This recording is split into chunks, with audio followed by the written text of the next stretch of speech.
encontro, segunda-feira, nós dizíamos um pouco daquilo que é o cerne de um estudo teológico e que deve estar de tal modo na nossa vida que nós possamos fazer parte do estudo não somente como espectadores, mas como agentes.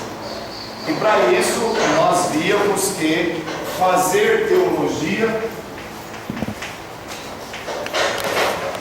é o mesmo que fazer uma tapeçaria.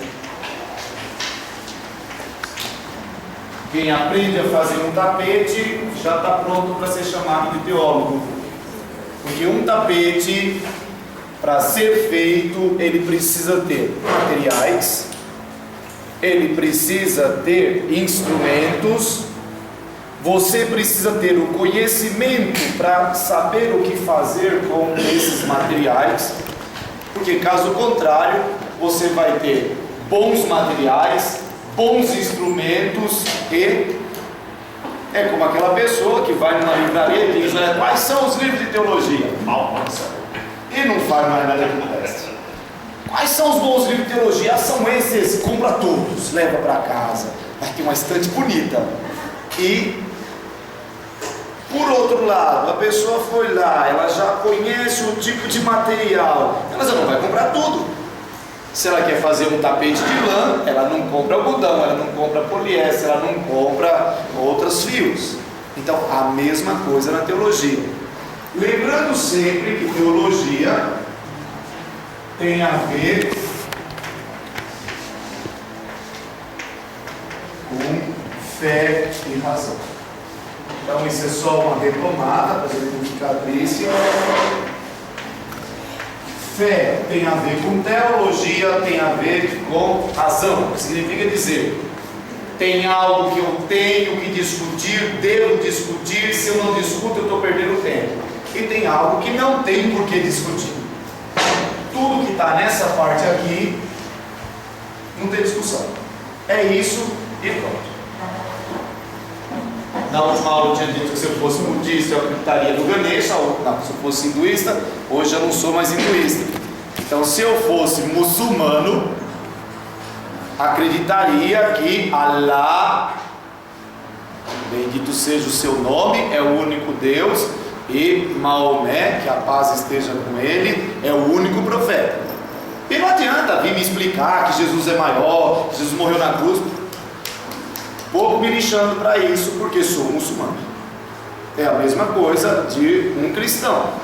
Ele acredita que aquele homem falido, abandonado por todos, que foi morto numa cruz, é Deus. E não adianta vir dizer, mas bom, um falido não pode ser Deus. Fé é fé. Como dizia aquela pessoa simples lá do ABC, eu tenho a minha fé, você tem a sua. Juntando as nossas fezes, tudo vai mudar. Sim, a gente tem que fazer. Caso contrário, a gente não chega em lugar nenhum. Agora, por outro lado, como é que eu vivo essa fé? Por que é que eu devo acreditar desse jeito e não do outro? Por que é que se eu andar por esse caminho eu vou me encontrar mais a fé? Aí nós estamos aqui. E aí sim, a gente pode discutir, deve discutir, tem que discutir, e foi assim que a gente ficou na última vez. Então, o último diapositivo, colocar o diapositivo como se a gente estivesse utilizando as coisas antigas, foi esse que dizia que 3 movimentos importantes determinaram a teologia no século XX. Esses 3 movimentos, podem ter certeza, estão na cabeça dos vossos professores e de alguma forma já está na nossa cabeça de cristão, mesmo que nunca tenha feito teologia. Por quê? Nas missas você escutou isso, nos cursos você escutou isso, nas discussões foi isso. O primeiro, o método histórico crítico. Método histórico crítico, que de alguma forma ainda é a base da teologia. Então, alguém que vai estudar teologia bíblica e não usa o método histórico crítico está longe de qualquer coisa. O existencialismo, e vocês têm até malucos que gostam de existencialista, né? Tem padre que faz isso. Não sei por que arcebispos deixam, mas tem. Não tem, Padre André? Não sei. Em algumas arquidioceses, não Sorocaba, lá de frente, tem arcebispo que não presta atenção e deixa padres estudarem existencialismo. Não sei por quê. Pode dizer que tem por aí os caras que fazem pesquisa em Heidegger, esses autores aí. Deus me livre, quando eu ouço esses nomes eu tremo. Então veja, o existencialismo, de alguma forma, conseguiu retomar aquilo que era humano, plenamente humano. Porque nós estávamos muito num nível assim de ideias e não sei o que lá. O existencialismo diz, as ideias são boas, mas se não tiver uma pessoa, não tem ideia.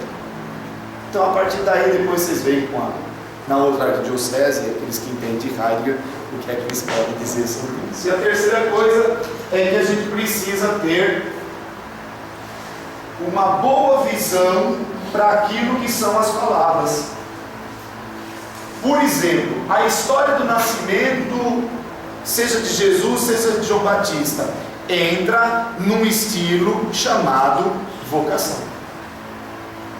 Então, se foi daquele jeito ou não sabemos. Por quê? Porque na hora de escrever, nós escolhemos um estilo. Por exemplo, o estilo carta. Paulo escreve no estilo carta.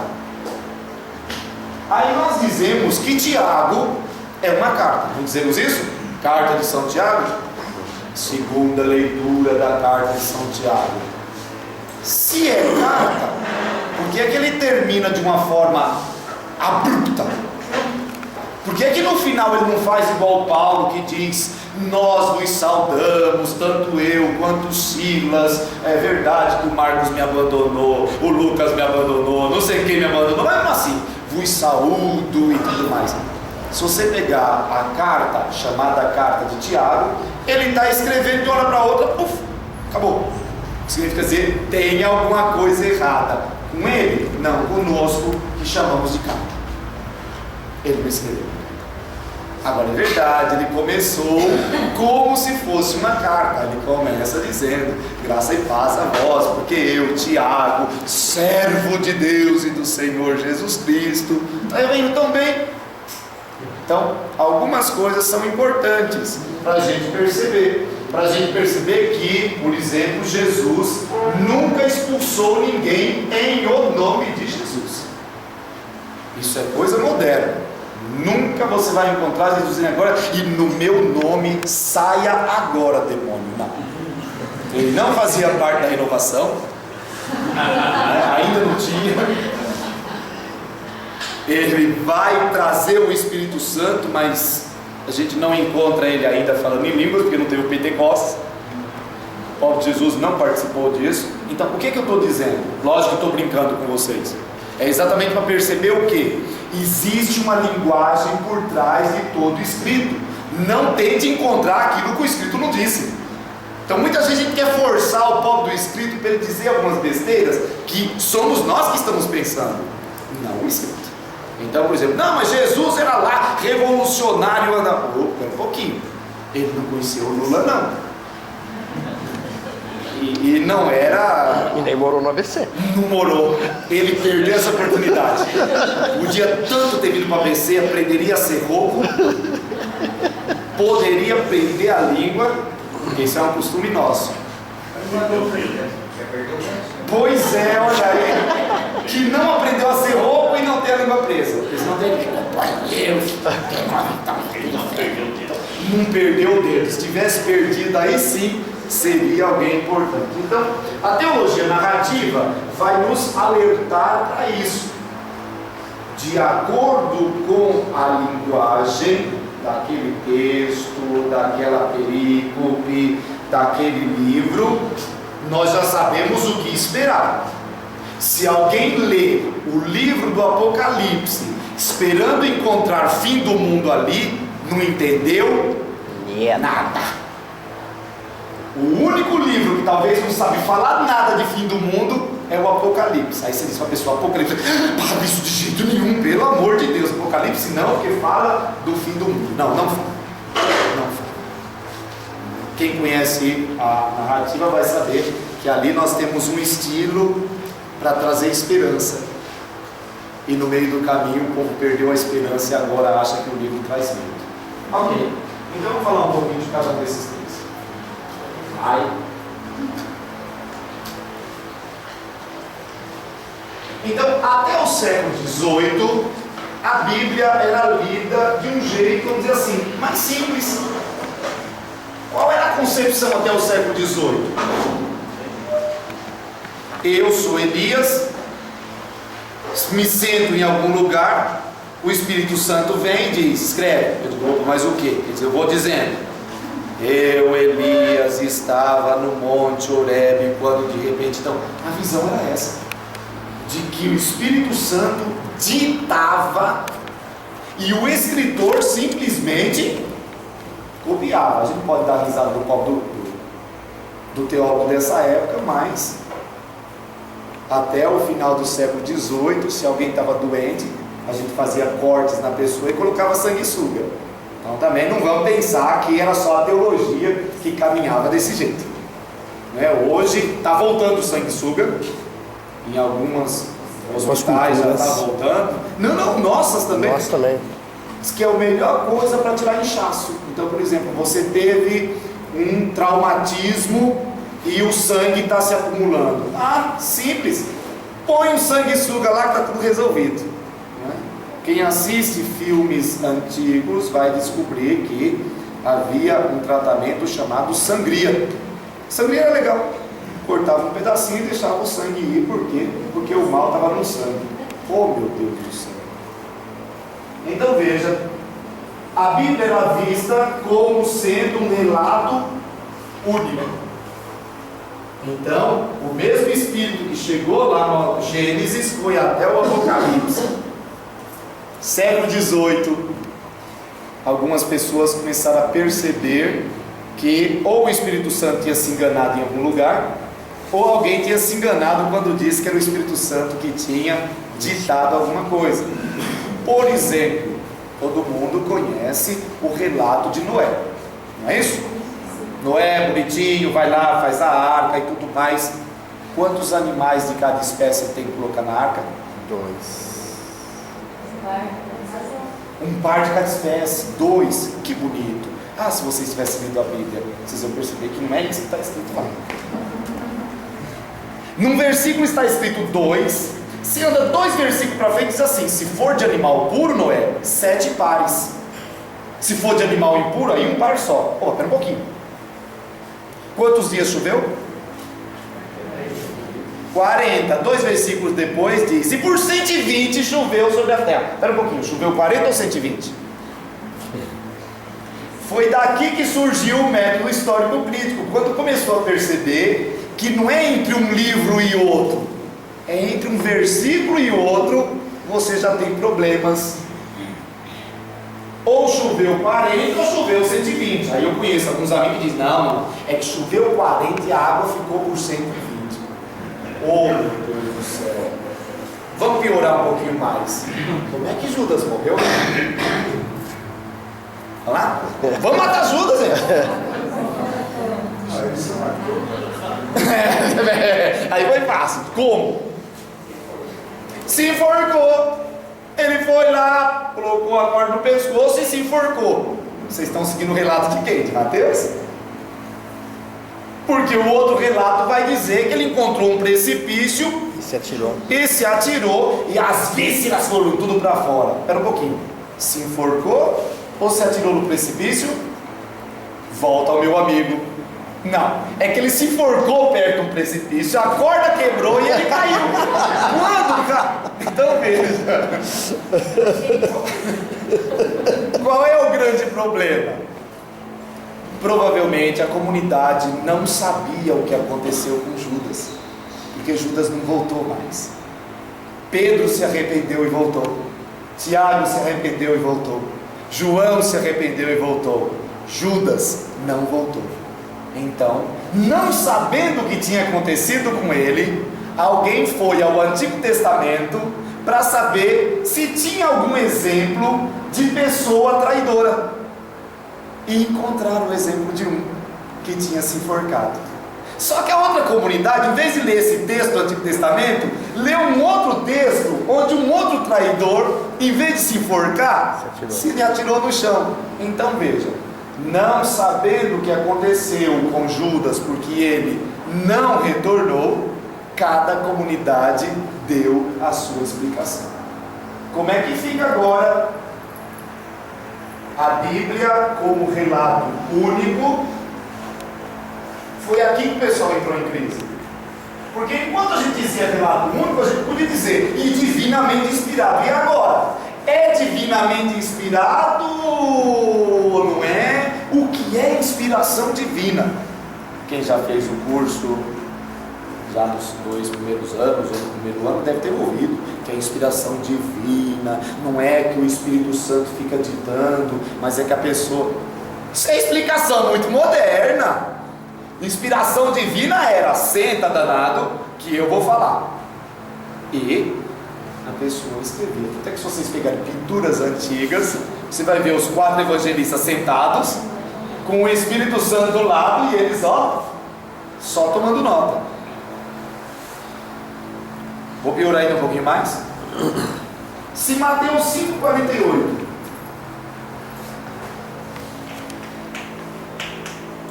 diz respeito ao que Jesus disse, o que eu faço com Lucas 6,36?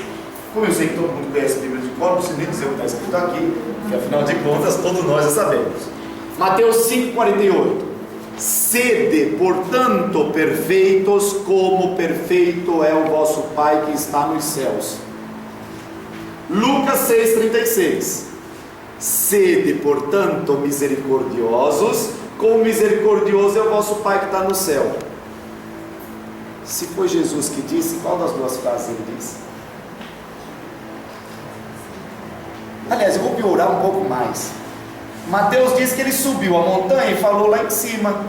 Lucas diz que ele subiu a montanha, depois ele cansou, desceu, quando estava no pé da montanha ele falou. Ele falou lá em cima ou lá embaixo?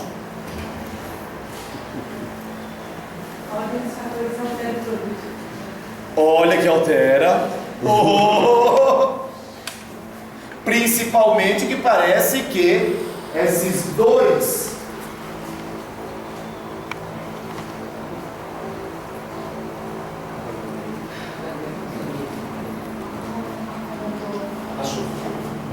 é assim, a gente pede para o Espírito Santo, ele conta dele.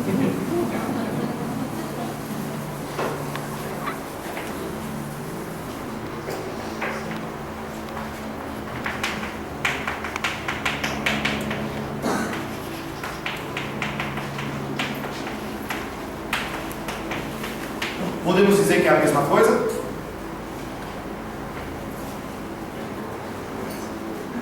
Uma pessoa misericordiosa é uma pessoa perfeita? Uma pessoa perfeita é uma pessoa misericordiosa?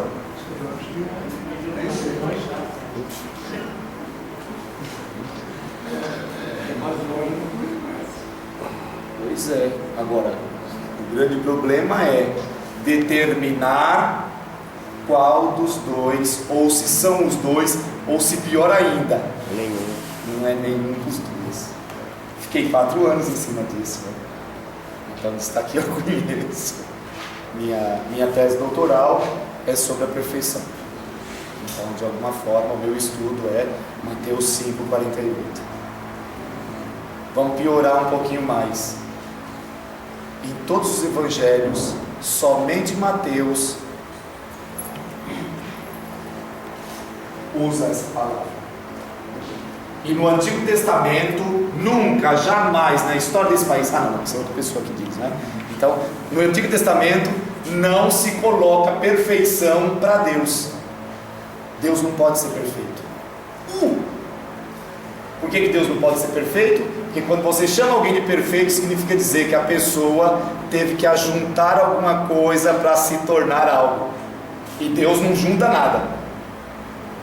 Então, pera um pouquinho. Então, talvez foi Mateus que errou na hora que Jesus estava falando. Escutou errado, aquela coisa toda, e colocou perfeito. Então, vamos piorar.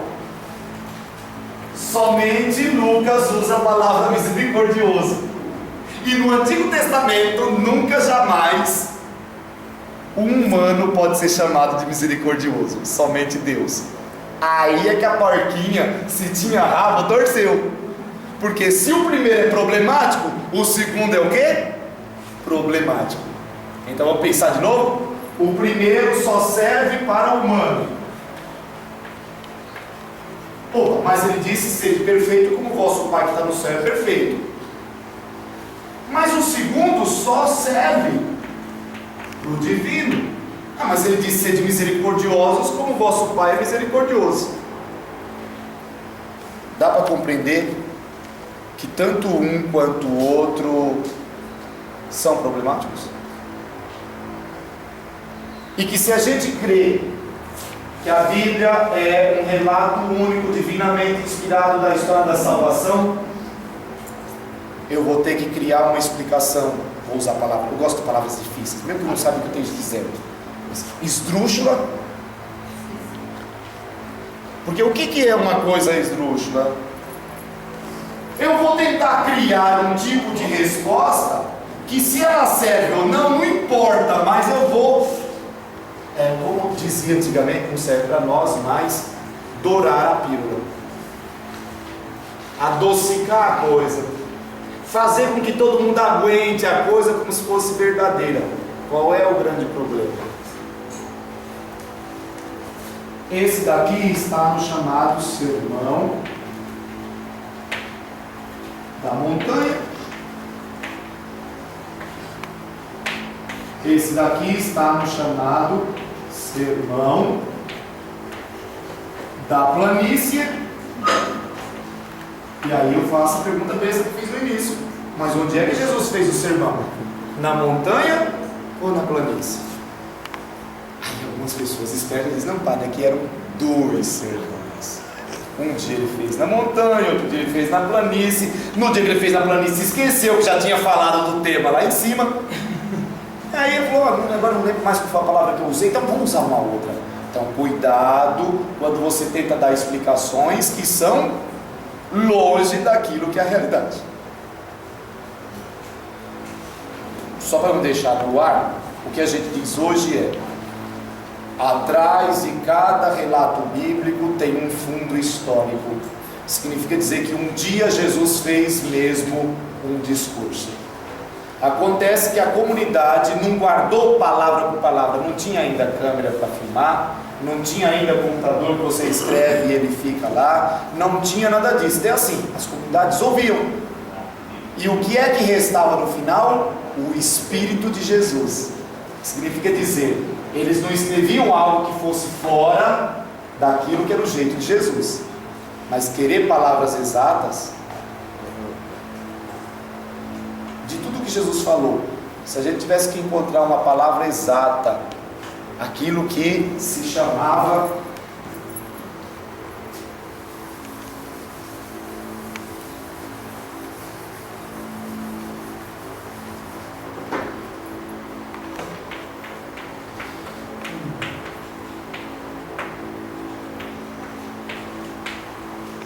ipsíssima verba, é bonito escrever assim, não que eu não saiba o que significa, mas a gente deve ficar bonito demais.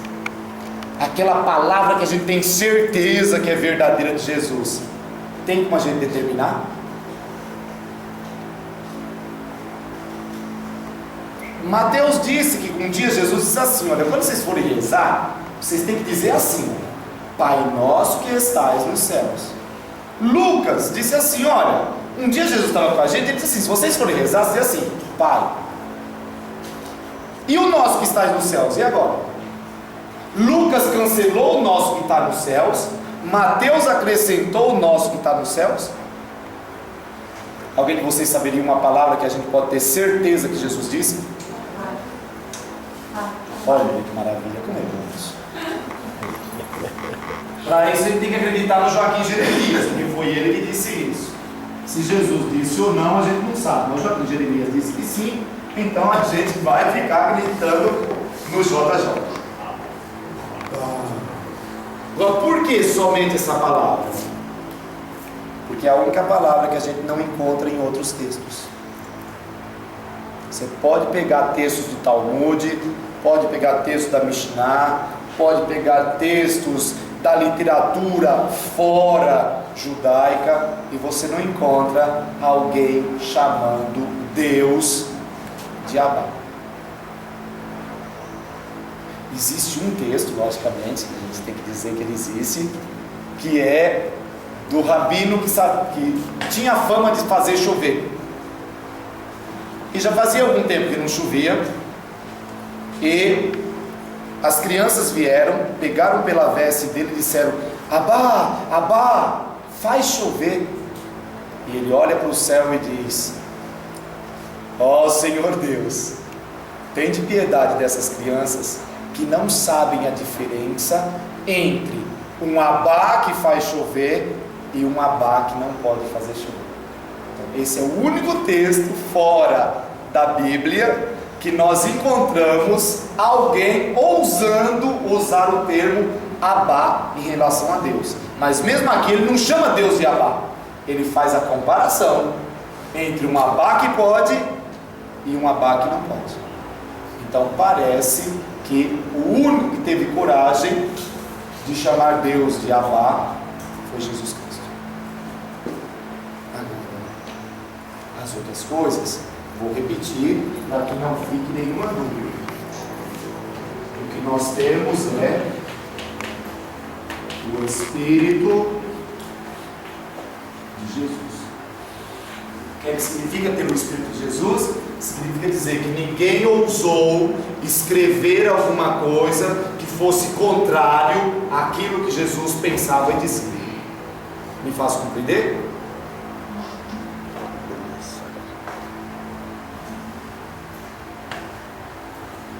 Ok. Meu filho, no século XVIII, porém, a coisa mudou.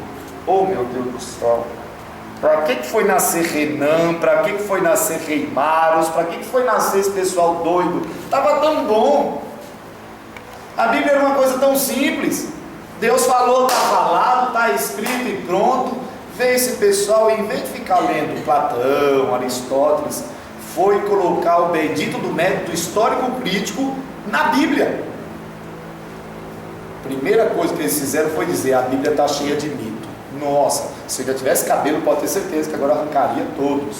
Porque como é que você pode dizer que na Bíblia tem um mito? Não tem! Tem Deus falando não sei o que lá. O que é mesmo mito?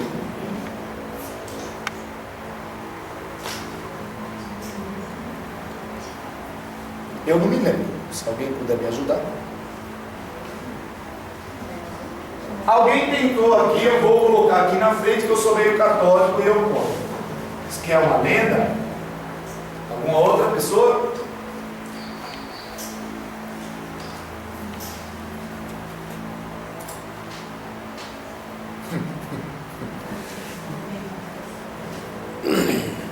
Vocês me assustam também.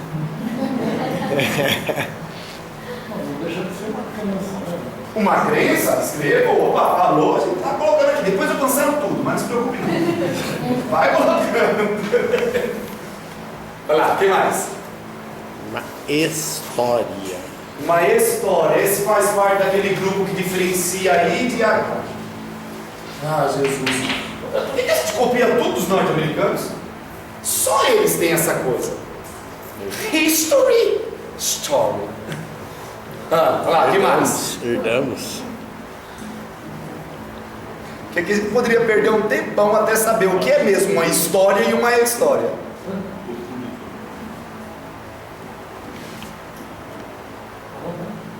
Mas se isso fosse um brainstorming, a gente já estava perdido, porque não veio nem brain, nem storm. Isso é um storming. Seria uma história inventada, mas você não tenta. Tudo bem, mas vamos pôr inventado, porque assim a gente fica feliz da vida. Maravilha. Vamos tentar primeiro mais um para completar assim.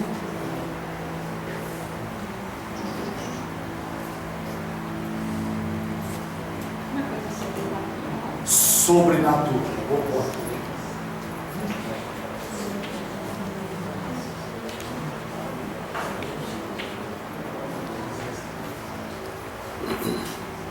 Eu vou ser bem besta e vou dizer para vocês que o mito é tudo isso e nada disso. Por quê? O que é de verdade um mito e que nós temos sempre e faz parte da vida do ser humano? Eu preciso sempre ter explicações para as coisas que acontecem.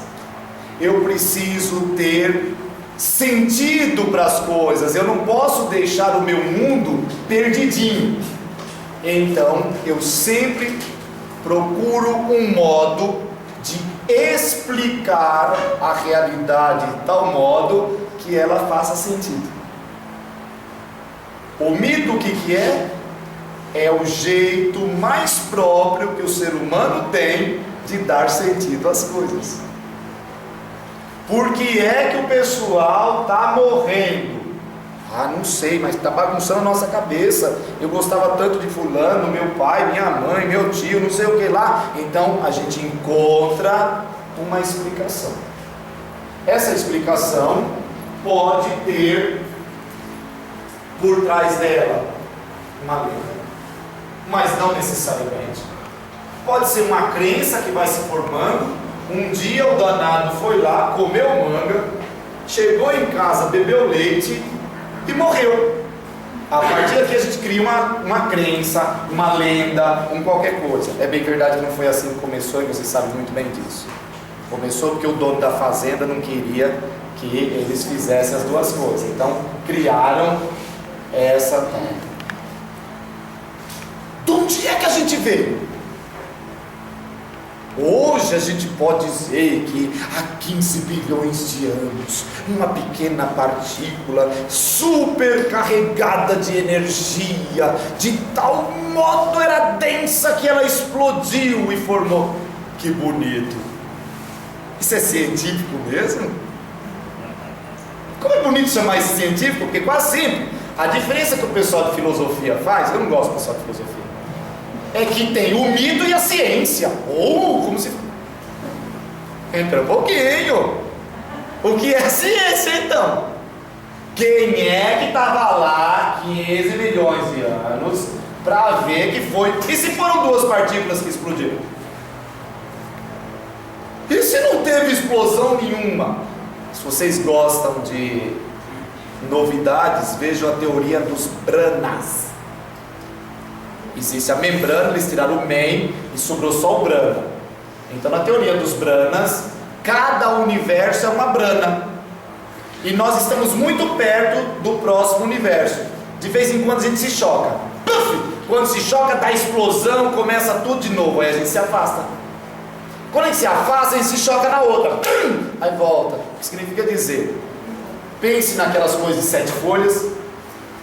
Que comida que é essa que tem aquele monte de... Folhado, é isso que chama. E de vez em quando uma se choca no outro. Um outro cientista falou: isso é tudo besteira. Imagine agora uma redoma fechada e você está com um canudinho. E nesse canudinho tem sabão e você sopra. Cada bolinha que surge é um universo diferente. De vez em quando a bolinha estoura, acabou, morreu todo mundo, fim do mundo para aquele universo. Para aquele universo. Um outro cientista vai dizer: não, o que acontece é que nós funcionamos igual um coração. O nosso universo se expande, quando ele chega no máximo, ele se contrai. Depois ele se expande e ele se contrai.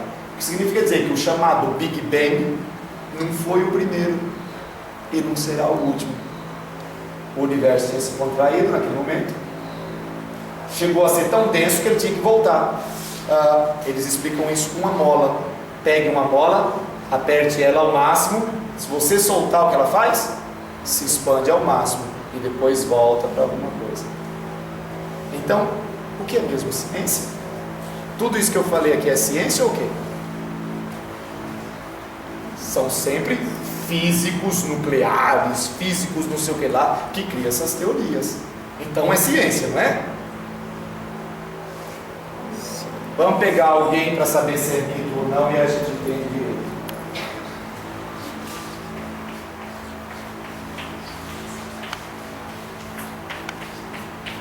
Podemos dizer que eles são mitos?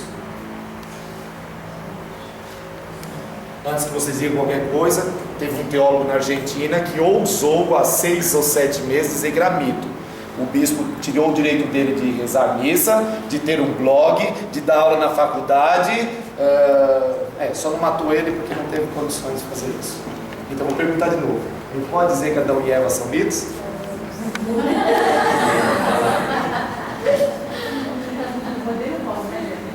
Vamos pensar numa coisa. Sempre precisamos ter organização no nosso mundo. Precisamos saber de onde viemos, para onde vamos, quem somos e por que estamos aqui.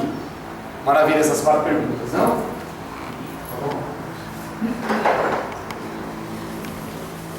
Diz que o ser humano precisa sempre ter uma resposta para isso daqui.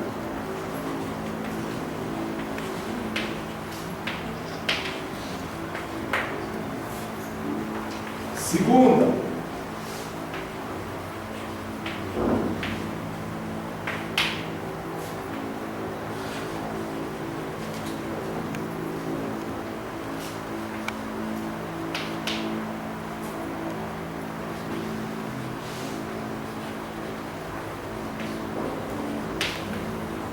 vou ficar só com essas 4, já tá bom demais. De onde eu vim? Para onde eu vou? Quem eu sou? Por que eu estou aqui? Dom Covim, Poncovô, Cotô, Concossô? Então, se alguém fala um pouquinho mais em cima aqui, Vindereis, vai entender exatamente isso. Em algum momento, o povo de Deus precisava ter resposta para isso daqui. De onde que eu vim? O povo de Deus simples. Para quem acredita em Deus, o Deus da Bíblia, eu vim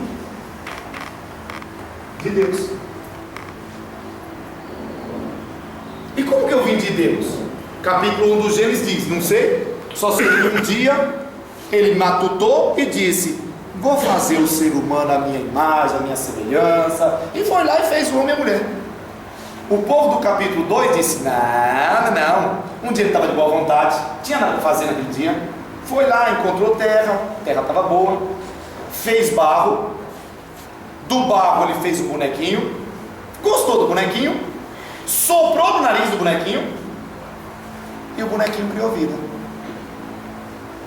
Por que a gente pode chamar isso de mito? Não porque seja uma lenda, não porque seja uma coisa inventada, não porque seja uma história ou sobrenatural, mas porque é uma tentativa de explicar algo que nós não conseguimos explicar de outro jeito. Hoje nós sabemos que é tudo uma questão de DNA, de não sei o que lá. E o primeiro veio da onde? Ok, eu preciso ter um homem e uma mulher para poder gerar filhos. De onde é que veio o primeiro homem e a primeira mulher? Veio do macaco. Lindo, maravilhoso. Para que haja macaco, eu preciso que haja uma macaca e um macaco, porque se não tiver os dois, não gera macaquinho. De onde é que veio esse macaco com essa macaca? Da lagartixa. Maravilha! O seu lagartixo precisa da dona lagartixa para poder fazer lagartixinhas. De onde é que veio o seu lagartixo e a dona lagartixa? Da ameba. Verdade, a ameba não precisa do seu amebo. Ela está feliz da vida, trabalha sozinha. Quem foi que fez a primeira ameba? Dá para perceber que o grande problema é, até o momento, por mais avançado que nós estejamos naquilo que a gente chama de científico, chega um momento em que nós não temos resposta. E quando nós não temos resposta, nós criamos uma resposta que seja... Eu tenho medo de usar a palavra coerente. Satisfatória, eu gosto, a palavra é boa. Satisfação é uma coisa boa. Uma resposta seja satisfatória. Agora, significa dizer que ela é verdadeira ou que ela é falsa? Não! Não, esquece esse negócio de verdadeiro e falso. Isso daí é quando a gente está lá em perguntas de quiz, que a gente diz, verdadeiro, falso, verdadeiro. Não, aqui a pergunta não é essa. A pergunta é, eu me satisfaço com essa resposta ou não?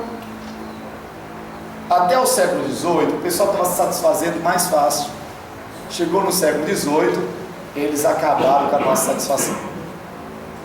Tanto é que a chamada primeira onda, que começa lá com Reimários e vem até Bultmann, o negócio era destruir tudo. Vamos destruir os mitos, vamos desmitificar, desmistificar, era desconstruir. Tudo que você tiver com des, pode colocar outra palavra na frente. Essa era a função deles. Deixa eu fazer uma brincadeira com vocês. Por que Adão veio do barro? Porque Adão veio do barro.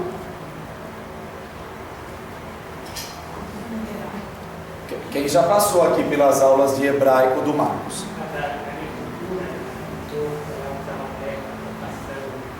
Essa é uma resposta bonita, mas essa é sociológica.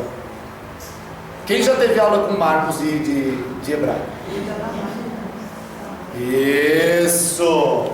O problema de Adão não tem nada a ver com aquilo que a gente está criando.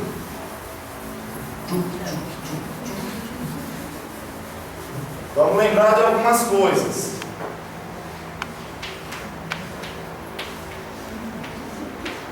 Quatro letras. Mesmo que a gente não saiba, isso aqui é hebraico. Ok? Então aqui nós temos uma palavra que, transliterando, a gente pode dizer que é Adamá. Adamá, traduzido, a gente chama de barro. Através das palavras nós vamos saber por que o homem veio do barro. O homem veio do barro por um simples motivo. O H final diz que a palavra é feminina. Então vamos cancelar o feminino.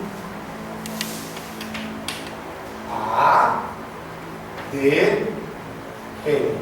É a mesma, viu? Eu só mudei porque na final ela escreve de jeito diferente, quem já fez hebraico sabe disso. Aqui a gente diz Adão, que a gente costuma traduzir por Adão. Dá para perceber que Adão veio do barro?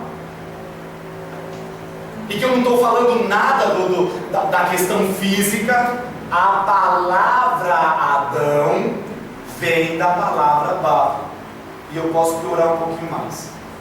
Para um judeu, qual é a parte principal do ser humano?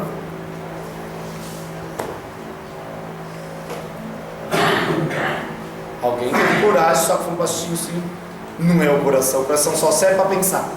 É legal a gente pensar com o coração. Por isso que Maria guardava tudo no seu coração. Não é que Maria fazia, como eu estou gostando. Não, Maria não era assim. Guardar no coração não é essa coisa nossa de que guardar no coração significa meditar. Não tem nada a ver com amar. Lembrar, porque você ama com isso daqui. Depois a gente um outro dia, mas tudo bem. Maria guardava tudo no seu coração. Olha aqui. Ok? Qual é a parte principal do ser humano? Barriga.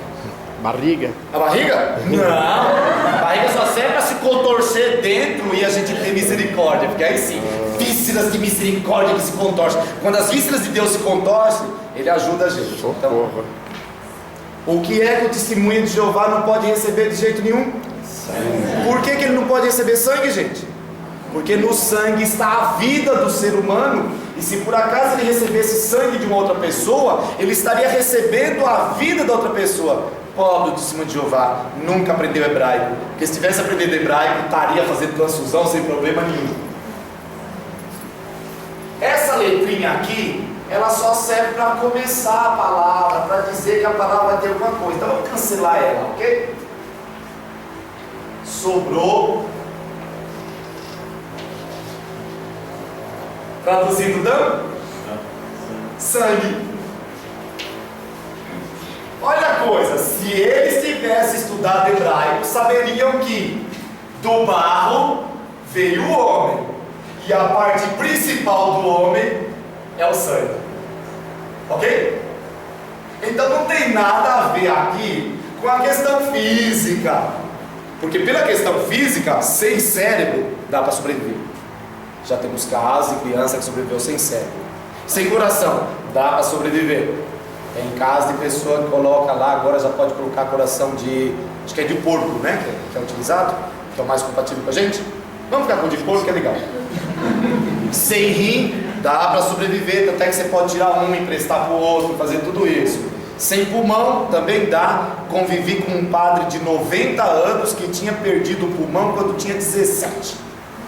Porque lá em 1900 e alguma coisa, na Itália, o único jeito de tratar alguém que estava com tuberculose era secar o pulmão. Era assim, pronto. Tinha outra. Isso era medicina, ciência pura. Secar o pulmão dele, e o velho durou até os 90 anos. Logicamente que desde os 50 que ele dizia, eu não sei porque eu estou vivo, Deus esqueceu de mim. Desde os 50, 40 anos reclamando. Tanto é que tinha um outro padre que morava com ele e dizia: Dom Falcone, o senhor está bem? Ah, não estou bem não. Mas Dom Falcone, algum dia o senhor já esteve bem? Porque ele nunca dizia que estava bem, sempre reclamava. Uma pessoa feliz da vida, mas gostava de reclamar. Então, se a gente vai dizer assim, Adão é mito, olha, se Adão existiu ou não, eu não sei, mas que ele explica muita coisa, ele explica. Lembra daquela coisa que a gente colocava no de ontem? Muito mais do que se perguntar se aquilo aconteceu ou não, nós devemos nos perguntar: aquilo diz alguma coisa para o meu crescimento, me faz ser melhor? Então veja, a história de Adão e Eva, Havá significa Eva, que traduzindo, mãe dos viventes, o que significa vida. Então tem algumas coisinhas que são importantes. Talvez para fazer teologia a gente deveria, em primeiro lugar, estudar o hebraico, o grego, e aí sim depois fazer teologia. Porque a gente passa por muito problema por não compreender o que é que dizia. Em vez de o judeu dizer é um homem, tem um texto que ele diz: é aquele que mija no muro. Uma mulher não vai mijar no muro. Primeiro que mulher não mija, né? Mulher só faz xixi, aquela coisa assim. Não, é verdade, gente. Não, alguém já viu mulher mijando? Não. Olha como as palavras são complicadas, né? A gente diz uma palavra dessa e diz: opa, pera um pouquinho, o que ele está dizendo? O padre falando de mijar? Não, o padre não mija. Não sei o que o padre faz. O que a gente faz? Eu não sei, eu acho que eu não faço mais nada, porque agora eu fico com medo de... Tá. Então veja, tem certas palavras que elas entram no nosso vocabulário de uma forma muito negativa. Por exemplo, se você quer xingar alguém na Bíblia, você chama a pessoa de cachorro. Tem uma história dos Estados Unidos de uma pessoa que morreu numa estrada grande porque ela pensou que tinha sido xingada. Então, uma curva, o outro carro vai passando por ela e grita: porco! Ah, você é desgraçado! Não sei o que lá. Pum! Bateu no porco, morreu. Por quê? Porque um dos xingamentos maiores nos Estados Unidos é você chamar a pessoa de porco. Então veja, se a gente não entra nessa dimensão, a gente se perde naquilo que é a Bíblia. Como é que eu digo que Deus fica bravo? De forma plástica, de forma antropomórfica. Não, pensa assim, uma parte do corpo. Que parte do corpo para dizer que ele está bravo? Narinas. Quando diz que ele está assim, sai de perto, viu? Naquele dia, ele manda raio, ele faz de tudo. Então, veja, isso é o jeito que a pessoa tem para explicar. Então, não destrua mais o mito, não. Saibam que o mito é uma coisa muito útil, muito boa. É verdade que você não pode dogmatizar as coisas e dizer assim, não, agora que eu gostei desse mito, não vou modificar mais nada. Não, os mitos se modificam. Quando a gente modifica eles, de repente a gente chama eles de ciência, que é para ficar bonito. O mito gosta de chamar de ciência. Na Bíblia, tem certas histórias que são muito complicadas. Eu vou pegar uma história que é muito complicada, que é a história de Noé. Deus chegou para Noé e disse, Noé, eu estou cansado do ser humano, me arrependi. Espera um pouquinho. São Tiago vai dizer na sua carta que Deus não pode se arrepender. E agora? Eu acredito no Gênesis, onde Deus se arrepende, ou em São Tiago, onde ele diz que Deus não pode se arrepender? A Bíblia era vista como um relato único. É isso que eu estou tentando mostrar para vocês. O relato único significa dizer que é divinamente inspirado e que é a história da salvação. Mas não pense que é uma sequência. Não tem sequência na Bíblia. O que eu falava mesmo? Eu estava contando a história de Noé, tá vendo? Alguém prestou atenção. Então veja, diz para Noé, estou arrependido. Noé, avisa para alguns ali mais perto que eu estou com vontade de destruir. Se eles acreditarem, bem. Se eles não acreditarem, azar o deles. Faz uma arca. Noé contou para o pessoal riu da cara de Noé, e Noé fez uma arca. E Deus disse para ele, agora que você fez a arca, coloca dentro dela ou um par de cada animal, ou 7 pares de animal puro e um par de animal impuro. Maravilha, eu acredito nessa história. Eu só não consigo ainda entender como é que Noé saiu lá de Israel, veio até o centro do Amazonas, capturou 2 micos leões dourados, já sabia o que eles comiam, catou comida para levar para eles, porque lá em Israel não tinha comida própria para o mico leão dourado. Mas aí ele percebeu também que tinha jaguatirica, que só tem no Brasil. Ele pegou também um casal de jaguatirica. Aí ele era meio adepto da toca de Assis, e ele pegou 2 araras azuis. Vocês sabem que o padre Roberto Lettieri tinha uma arara azul na casa dele, e o Ibama ficou muito bravo com isso, porque ele tinha pago uma quantia pequenininha de 20 mil reais pela arara azul. Porque ele, como franciscano, ele disse, eu quero ser igual a São Francisco, quero ter animais perto de mim. Busca um rato, tem rato para tudo quanto é lado de Campinas. Pega uma pomba, a pomba é do mal. Não, ele queria uma arara azul. Então, o Noé também, meio franciscano, veio, pegou um casal de arara azul. Gente do céu, quanto come um elefante por dia?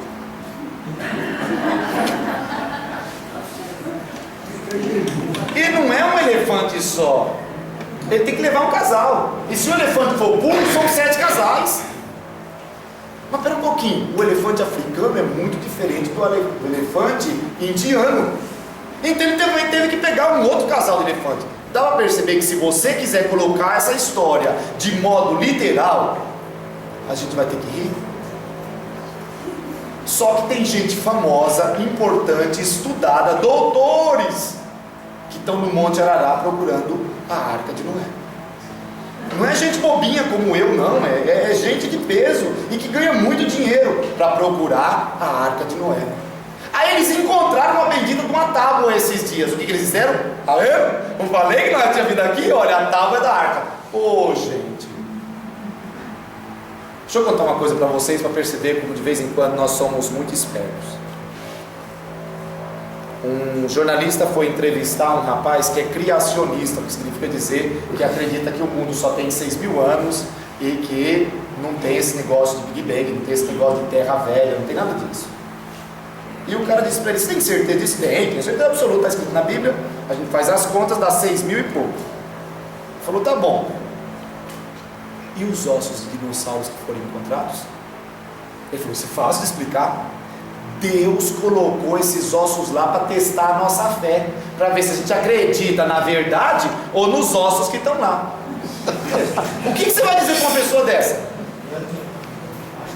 Põe a mão na boca do jacaré, ele não tem dente. É isso que tem que dizer para ele. Então veja, o método histórico crítico é a forma de interpretar onde começa-se a perceber que mito é mito, narrativa é narrativa, Poesia é poesia. Vocês já leram o livro de Jó?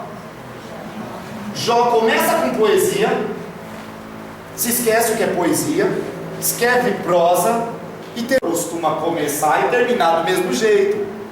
Então é possível que o autor de Jó não seja um só. O autor de Jó sejam outros. Veja, a inspiração de Deus não foi eliminada. O que foi eliminado foi o sentido do relato único. Nós continuamos acreditando que Deus inspira, mas aquela crença que o Espírito de Deus pegou na mão do danado e escreveu, não dá muito certo. Não se sustenta mais.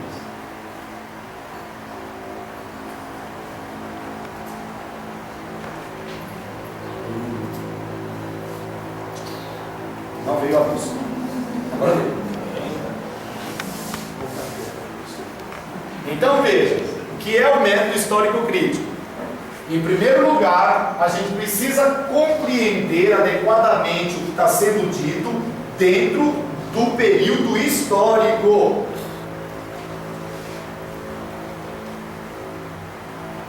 Pergunta besta para ver se a gente entendeu isso daqui. 2013. É possível falar de um dilúvio universal em 2013? Dá para acreditar que as águas possam cobrir toda a terra de uma vez só? Alguém ainda consegue acreditar nisso? Eu não sei aqui em Sorocaba, mas Santo André está a mais de 700 metros acima do nível do mar. Pode vir tsunami, pode derreter a calota polar, que não vai conseguir chegar até Santo André. Agora é lógico, quem mora em Caraguá, quem mora em São Vicente, quem mora em São José, quem mora nesses lugares baixos, se a coisa derreter mesmo, esse pessoal vai se afundar.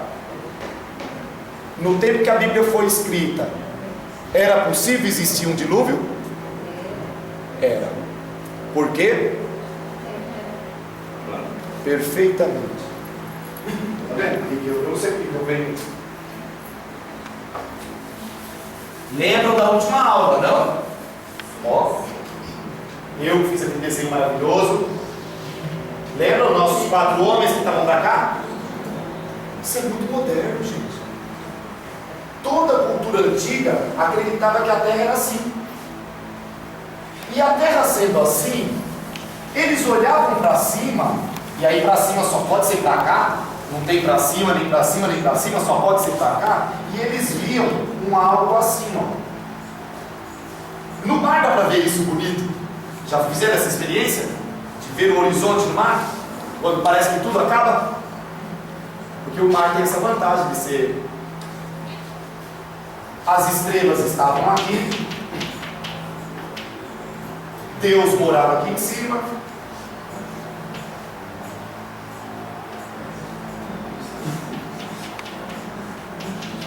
aqui nos seminários ainda tem esse desenho na porta? Não tem mais? Que saudade de bons tempos.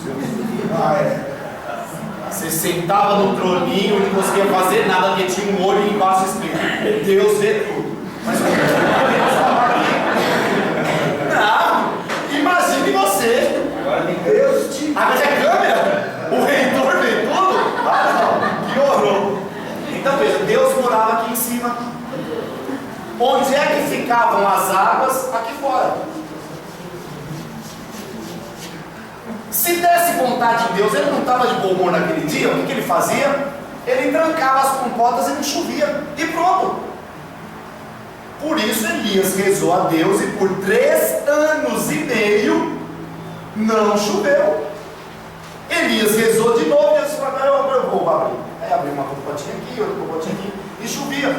Agora vamos imaginar que Deus abre as compotinhas naquele dia e vai conversar com o Espírito Santo, ou sei lá, tinha alguém lá com ele, algum anjo estava com um problema na asa, olha Deus, é assim, machuquei a asa, não sei o que lá. E aí ele perdeu a noção do tempo e a água foi descendo. Só que ele não tinha aberto as compotas daqui de lado. O que começa a acontecer? A água vai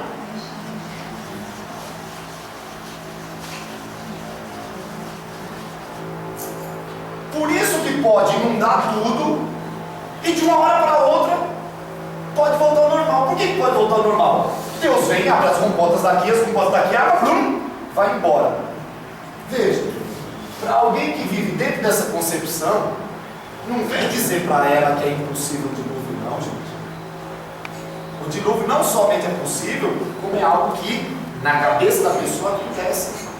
Principalmente se a pessoa mora numa bacia, como é Sorocaba. Vamos imaginar, Sorocaba está na parte de baixo, não tá? Vocês têm montanhas aqui ao lado?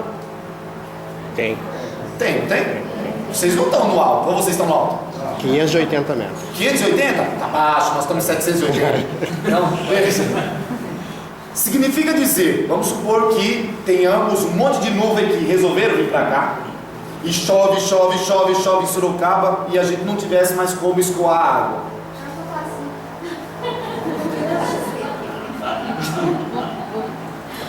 E a gente não conhecesse as cidades vizinhas. Para nós o dilúvio teria sido universal. Até aqui está claro? Então veja, hoje não. Hoje está acontecendo um dilúvio em Sorocaba, você pega o telefone e liga, alô, é alumínio, tá? Não, aqui nem chove. Alô, Cotinha, como que tá? Não, aqui nem chove. Veja, hoje você faz isso. Naquele tempo não. Naquele tempo você estava preso. Então, primeira coisa, colocar no contexto histórico. Jesus não sabe falar de comunismo, capitalismo, socialismo, porque isso não existia no seu tempo. Então, e agora? Jesus era o que? Era capitalista, comunista? Ah, ele tinha uma bolsa de dinheiro, então provavelmente era Capitalista. tinha até alguém para cuidar do dinheiro dele. Então, ó, tá vendo? Mas andava de pé no chão. Então vai ver que era toqueiro.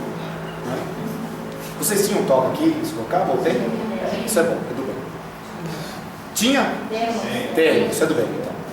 Nós tínhamos 3 casas lá, eles fecharam. Aí uma das toqueiras casou com um seminarista da diocese, aí outra foi para o Assembleia. Foi maravilhoso. E descobriram a vocação. Aqui também? Isso é vocação, gente. É Deus agindo no meio do seu povo. Senão não nascem mais crianças, né? Que vão ser novas toqueiras. Então veja, se nós formos pegar Jesus e querermos colocar as categorias de hoje, ele vai se encaixar num monte de coisa que não tem nada a ver com ele. Pelo discurso dele, ele é meio do PT. Não, ele não conheceu o Lula. Pelo dinheiro que tinha, ele deve ser do PFL. Não, ele não conheceu o pessoal do DEM. Pelo jeito que ele chegava lá e dava chicotada em todo mundo, não sei mais o que, eu acho que ele é parente do Chaves. Não, ele nunca foi nem para Cuba para fazer tratamento com Chaves, nem para Venezuela. Com aquele negócio de abraçar a criança, dizer vem cá, eu acho que ele é meio malufista. Dizer, mas eu meu querido, então veja, não devemos jogar no passado aquilo que é categoria do presente. Vocês já aprenderam isso? É o problema da Ana. Sempre preste atenção na Ana. A Ana é perigosa. A Ana, que tem o sobrenome cronismo. Todos nós conhecemos o anacronismo, não? Anacronismo é quando eu pego uma coisa que não faz parte daquele tempo e eu jogo naquele tempo. Então pensar, por exemplo,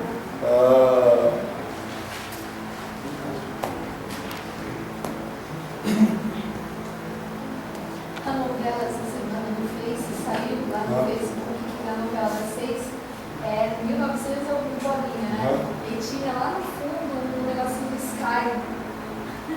pronto. Uma fotinha que parece do Sky. Isso acontece muito nos filmes, como eu disse para vocês, né? De repente lá o cara tá filmando como um samurai e tá com um relógio de pulso. Isso vocês encontram na internet. Ou no filme do Brad Pitt, onde passa um avião, só que ele está em Troia. E os aviões em Troia parece que não existiam. Então, isso se chama anacronismo. Então, cuidado sempre com a Ana. Mas o método não é só histórico, ele é também crítico. Então veja, uma vez que você colocou ele no contexto histórico, o que você precisa fazer? interpretá-lo como ele deve ser interpretado. Se ele é uma narração, você pode interpretar como narração. Mas se ele é uma poesia, não tenta encontrar narração ali que você não vai encontrar, é poesia. Se ele fala, sei lá, de mitos, não tenta encontrar ciência. Tem gente descobrindo que a Bíblia já sabia que a Terra era redonda. Vocês já viram isso na internet? Estão discutindo por aí. Não, a Bíblia já sabia. Não sabia nada. Por quê? Não que a Bíblia seja burra, é que não era a preocupação da época, gente. Essa preocupação de terra redonda é uma preocupação muito nova. Ah, mas no livro de Jó Deus diz a esfera da terra. Oh, meu Deus do céu. Eu sei lá porque que ele usou essa palavra. No tempo de Jó não tinha essa preocupação. Ok? Então, é histórico porque eu tenho que colocar no tempo certo, e é crítico porque eu tenho que perceber se é literal, se é simbólico, se é moral, se tem outra estrutura, por que é que ele foi colocado ali.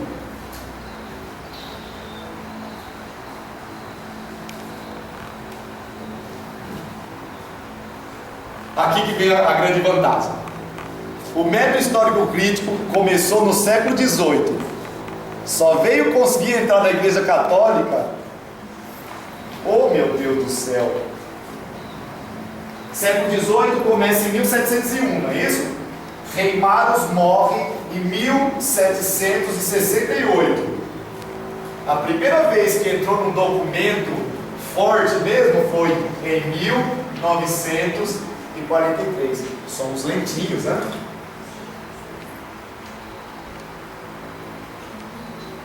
Os evangélicos já estavam usando isso há muito tempo. As ciências já estavam usando isso há muito tempo. E se algum católico tentasse usar isso, como lembrou o nome do padre naquela semana, o André, que eu não lembrava, o Loisy, que tentou usar isso, perdeu a cabeça. E como eu dizia, o Lagrange tinha que vir pelo menos uma vez por mês a Roma para dizer: olha, eu estou usando o método, mas eu não sou contrário não, viu? Eu sou a favor, eu sou católico, creio em um só Deus, Pai Todo-Poderoso, Criador do céu e da terra, de todas as coisas visíveis e invisíveis, creio em um só Senhor Jesus Cristo, e aí vai pela frente. Porque esse é o credo que a pessoa tem que fazer quando tem que provar que ele é católico. Vocês já leram o Divino Afluente Espírito? Não? Tem de graça na internet. Se não quiser comprar, vocês conseguem. Vale a pena para saber o que é que pensava Pio XII naquela época. Olha o que ele escreveu.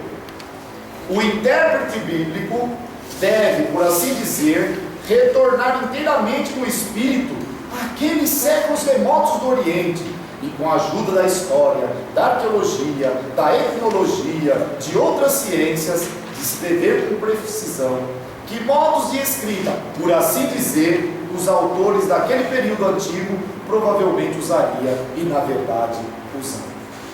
Eu não sei se foi boa vontade do pessoal, mas essas duas vezes que aparece, por assim dizer, como se ele não tivesse muito certo daquilo que ele estava, por assim dizer, mais ou menos isso, talvez, pode ser que isso seja a tradução, viu? O homem é, não, ele não é santo, não, ele é só beato. É beato ou santo? Pio XII? Beato, só beato, então não é santo ainda não. Mas vai ser santo. Tcharam! Aí vem um grande problema. Pergunta que qualquer evangélico vai fazer: a Bíblia pode errar? Pode?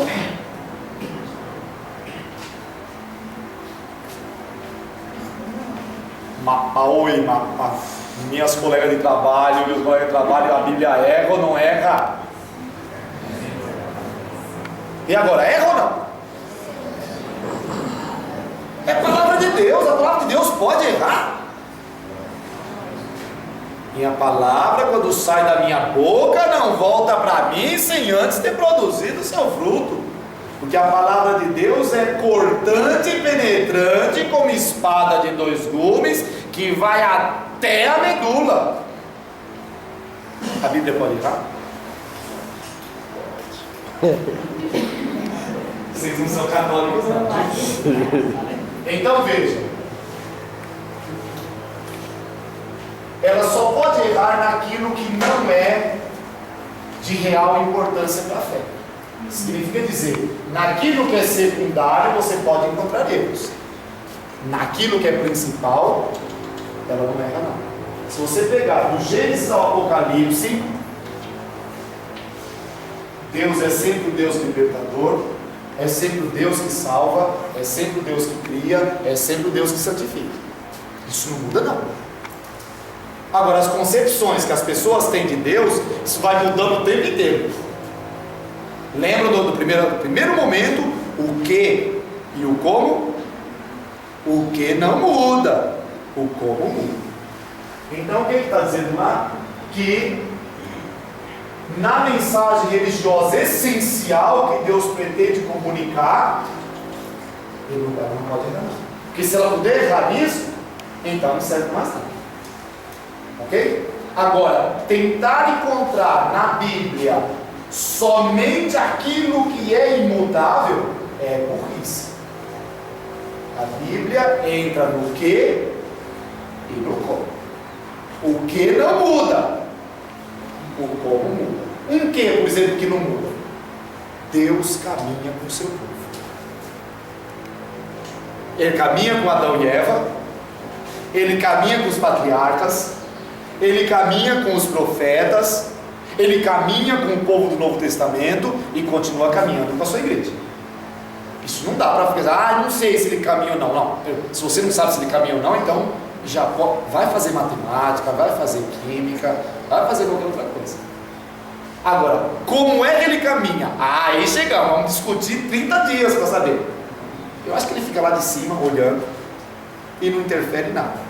O outro pode dizer, não, ele vem aqui, ele mexe, ele faz, não sei lá. O outro, não, de vez em quando ele vem, faz um milagre aqui, um outro lá, mas volta lá. Então veja, o como pode ser discutido.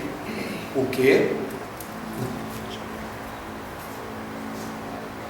Esse é um autor norte-americano e ele diz que se nós vamos aplicar o que a Bíblia diz às nossas preocupações éticas, então se nós vamos passar o texto daquilo que é a vida nossa, então devemos em primeiro lugar estabelecer o que é que a Bíblia diz.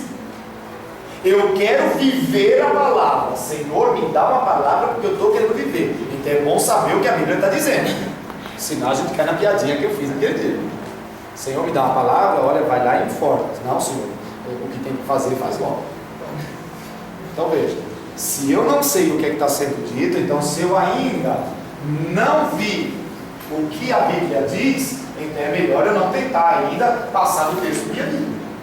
Eu já vi muita gente, tinha lá em Santo André, e agora não é piada mais, infelizmente não é, um homem que de tal modo ele ficou fechado nisso, que ele dormia de paletó e gravata, mal tirava para tomar banho. Por quê? Porque ele tinha lido o texto da Bíblia, lá no Novo Testamento, que dizia que a parousia estava muito perto. E que quando Jesus voltasse, teria que encontrar a pessoa preparada. Vai que ele chega e eu estou pelado. Ou de shortinho. Então, veja, significa dizer, a pessoa não entendeu o que a Bíblia estava dizendo. E isso acontece. Se vocês tiverem com boa vontade, peguem no YouTube um pastor de Goiás. Isso saiu no Fantástico, então só reproduziu lá. É jornalismo mesmo. Que estava fazendo filho com a mulher de um dos membros da igreja. E o jornalista foi lá para saber, o marido sabendo de tudo, não é que foi umas coisas assim, não, a anuência do marido e tudo mais, porque ele não sabia ler direito, e a parte da Bíblia que ele estava lendo dizia, vai lá e faz um filho com ela, e a pergunta era, vai lá, e faz mesmo um filho com ela? Era uma pergunta, tanto é que o coitado ele lê, e o jornalista diz, o senhor tem certeza que está escrito isso mesmo? Certeza minha não tem não, mas então veja, é esse tipo de coisa. Ou aquele casal que A dúvida que tem nessa linha, sim, que o pastor lê lá e tal, vai, toma a mulher do teu irmão e a adúltera com ela, isso. Aí depois ele adultera. Adultera. Pronto, é esse pastor mesmo. Basta vocês colocarem lá que vocês vão encontrar. E aí você vai ver como é possível acontecer isso. Por quê? Porque a pessoa não aprendeu o que a Bíblia diz. Por isso, o ministro da rainha Candace foi uma pessoa muito inteligente mesmo. Filipe pergunta para ele: você entende o que você está lendo? E ele diz: como é que eu vou entender se ninguém me explica? Mas a gente não, vamos fazer caixinha de surpresa. Abre a Bíblia, vai para lá, vai para cá. Olha, eu adoro Bíblia católica lá no ABC Paulista. Se você procurar abrir em qualquer página, ainda está grudadinha. Mas aquele que habita no abrigo do Altíssimo e vive à sombra do Senhor Onipotente, diz ao Senhor: sois meu refúgio e proteção, sois o meu Deus no qual confio inteiramente. Está marrom. Porque desde que ele comprou a Bíblia, disseram para ele que tinha que abrir nesse salmo, porque quando abre nesse salmo, acho que muda tudo na casa. E está aberto nesse salmo. Se o negócio é esse, para que comprar uma Bíblia inteira, gente? Compra a página do salmo. Sai tão mais barato. Veja, é aqui que a pessoa tem que compreender. Por isso que eu digo aqui: eu tenho que trazer para a minha vida, sim. Mas antes de trazer para a minha vida, eu tenho que entender o que é que está sendo dito. Ok? Só como partezinha final aqui, é importante lembrar que essas duas palavras hoje se tornaram muito importantes: apropriar-se e trazer para o meu tempo. Então, contemporização.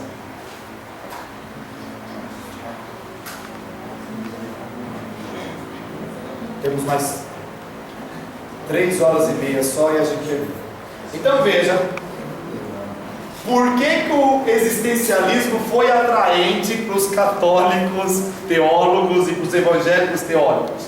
Então, 3 razões. Primeiro,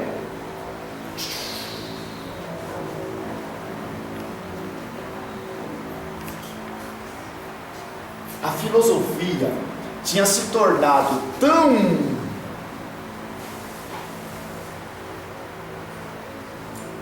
que não dizia mais nada. Tinha subido muito. Estava muito espiritual. Estava muito. O que o existencialismo fez? Puxou a filosofia para baixo e disse: volta aqui, eu sou ser humano. Tudo bem que eu não faço sexo, mas eu não sou anjo. Essa é a coisa. Porque veja, já estava confundindo. Sabe que se passar um padre e um anjo, vocês não devem prestar atenção no anjo, né? Tem que ir lá onde está o padre. Nós somos mais importantes que os anjos. Agora, se estiver passando vocês e um anjo, nem olho para vocês. Eu vou lá ver o que o anjo vai fazer. Então veja, qual é a coisa? O ser humano estava se autodesvalorizando. Por quê? Eu proibi meu povo, que eu sou do mal, eu proibi meu povo de agora, na quarta-feira de cinza, deles cantarem um canto tão bonito, tradicional, que o bendito do padre responsável pela euforia da minha diocese colocou. Canta lindo, acho que todo mundo conhece, assim: pecador, agora é tempo de conversão e de temor, ama a Deus, despreza o mundo, já não sejas pecador. Dá vontade de chorar? Então veja, essa era a teologia de antes do concílio. O mundo tem que ser desprezado. Se eu quero me encontrar com Deus, eu tenho que subir. Por isso que vem essa música idiota, que eu espero que vocês não estejam cantando, que é a música do Zaqueu. Como Zaqueu, quero subir bem mais alto que eu. Então veja, quando Zaqueu subiu, Jesus disse para ele: cria vergonha, Zaqueu, desce daí. O que é que você está querendo? Levar uma bronca de Jesus, é? Jesus desceu e você sobe, quem é que você vai encontrar?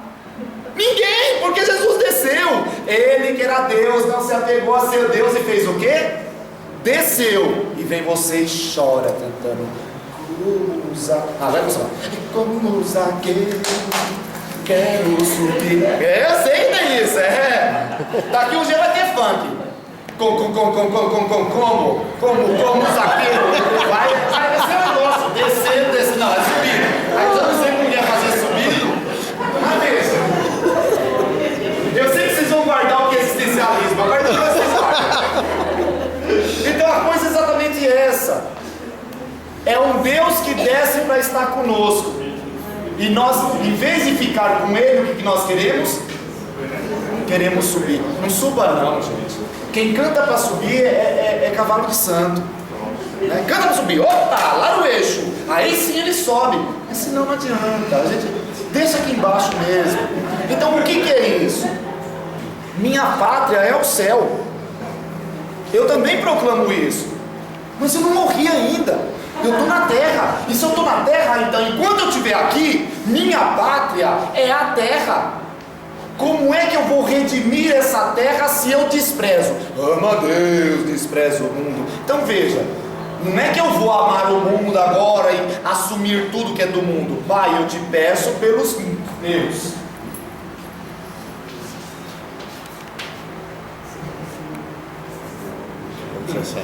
Eles estão no mundo. Não os peço que os tire do mundo, os peço que os livre do maligno. Que significa dizer, você está no mundo, você tem que ser uma luz nesse mundo. Agora, se você já despreza o mundo, que luz você vai ser? É por isso que padre e freira se tornou bichinho de estimação. Porque a gente é o quê? A gente não está sendo uma luz como deveria ser. Qual é a nossa missão de religioso, de religiosa? E de leigo também, católico. Não é exatamente ser de tal modo uma luz nesse mundo que as pessoas saiam das trevas? Mas não. Ou a gente se fecha na congregação, ou a gente se fecha na diocese, ou a gente se fecha no grupo, ou a gente se fecha em qualquer coisa. Não estou dizendo que a gente precisa fazer as coisas que o mundo faz. Nós não somos do mundo, mas nós vivemos no mundo.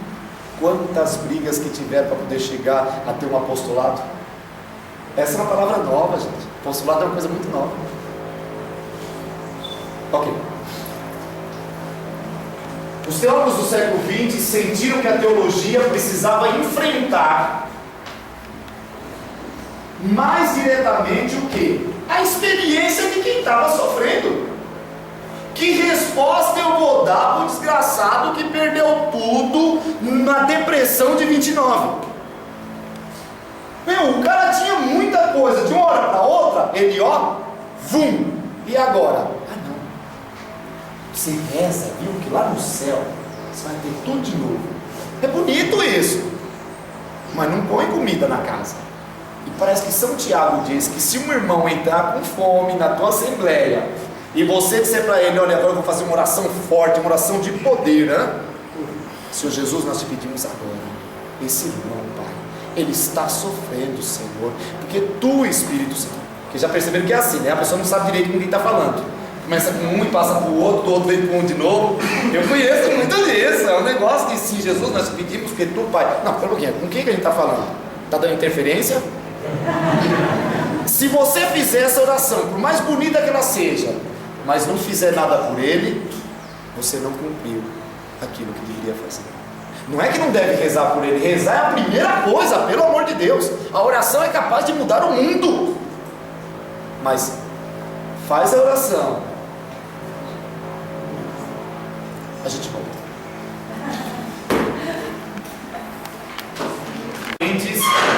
De onde eu vim? Eu vim de Deus. Para onde eu vou? Eu vou para Deus. Quem eu sou? Imagem de Deus.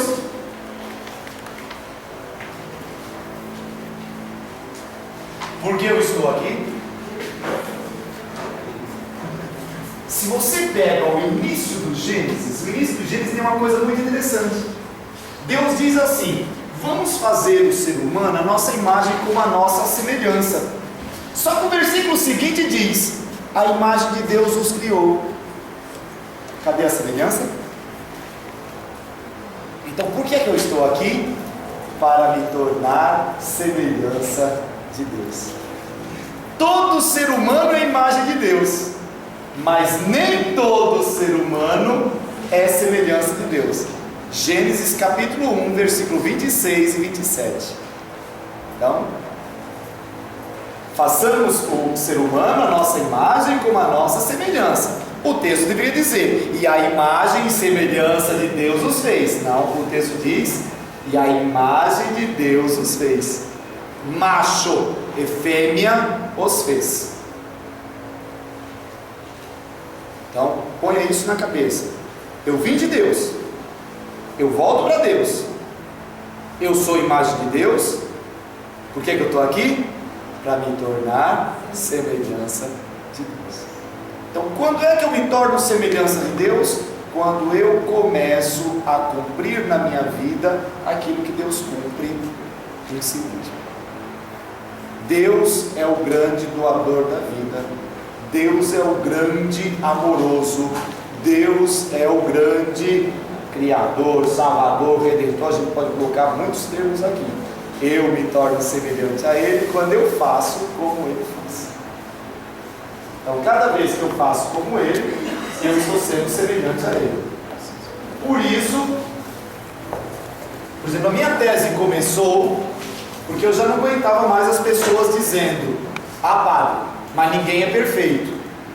Ninguém pode ser perfeito. Eu falei, espera um pouquinho, vamos parar de chamar Jesus de mentiroso? Porque o que ele disse foi: sede, portanto, vós perfeitos, como perfeito é o vosso Pai que está nos céus. Se ele disse que é possível, então, espera um pouquinho, é possível. Então vamos estudar o que é a perfeição. Aí fui na filosofia, fui nos antigos, fui num monte de lugar para saber o que era a perfeição. E aí um dia a gente conversa sobre isso. Segundo, a segunda coisa que atraiu, se a primeira foi trazer a filosofia, trazer o ser humano de volta para aquilo que é a existência, com tudo aquilo que tem de bom e com tudo aquilo que tem de ruim, viu? Porque se for para trazer só uma existência boa, de novo estamos na teoria. O existencialismo falava, não sei se vocês já gostam de ler existencialistas, mas seja existencialistas como pré-existencialistas, se você ler um André Gide, ou se você ler o próprio Sartre, Franz Kafka, tem certas coisas ali que você começa a ler e diz: meu Deus do céu, mas o que é isso que eu estou lendo? O homem se torna barata lá, Metamorfose. Gente, é um livrinho que precisa ter bastante coração, porque senão você não aguenta, não é? Pior que no final o pessoal já chega e pisa na cabeça do pobre coitado. Então veja, se você vai encontrando isso, o que é o existencialismo? Mostrar que eu sou, como dizem os norte-americanos, carne, osso e sangue. Flesh, blood and bone. E sou, ao mesmo tempo, virtude e vício. Sou, ao mesmo tempo, redimido e o que seria o contrário de redimido? É um bom pecador, fica bonito? Se isso é verdade, então a segunda coisa é: o existencialista enfatizava a necessidade que o indivíduo encontrasse um significado para a própria existência. Como é que você vai encontrar um significado para a tua existência quando tudo parece dar errado?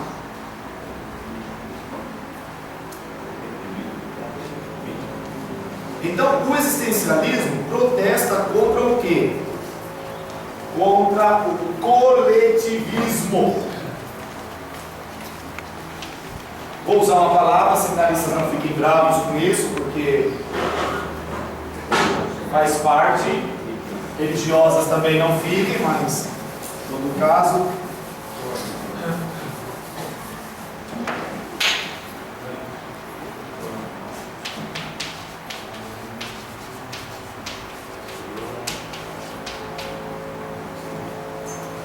O que é mesmo uma formação? Não é uma volta à cama de Procusto, não? Vocês conhecem a história de Procusto, não conhecem? Procusto é um mito grego, os mitos são importantes, onde o que é que nós temos? Um homem se percebeu, horrível porque percebeu-se perfeito, e ele disse: espera um pouquinho, se eu sou perfeito, então eu vou ser modelo para os outros. E ele criou uma cama do seu tamanho exato. A pessoa deitava na cama. Se a pessoa fosse menor, ela seria esticada. Se fosse maior, cortava-se um pedaço. Então, quando a gente fala da cama de Procusto, o que nós estamos dizendo é colocar a pessoa em uma. Toda freirinha sai igual, todo padrezinho sai igual, todo líder da renovação sai igual, todo chefe da ICEB sai igual. Já perceberam que é assim que funciona? Você olha a pessoa falando, você não precisa mais. Se você chegar em algum lugar, a pessoa dizer assim: ah, porque o Senhor Jesus me disse. Você vai perguntar de que grupo que ele é? Agora você chega lá, a freirinha está dizendo assim: nós precisamos ver aqui, porque olha, essa rua não está indo bem, a creche não funcionou. Precisa perguntar de que grupo ela veio? Você chega lá, a pessoa está dizendo: olha, porque o importante é que a gente retome o sentido do pecado, volte a falar do inferno, porque as pessoas estão perdendo. Você precisa dizer de que grupo que é? Agora veja, não é a pessoa em si.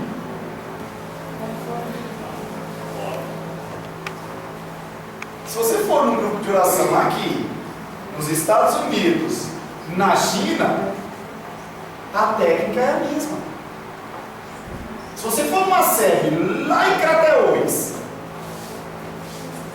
lá em Santo André,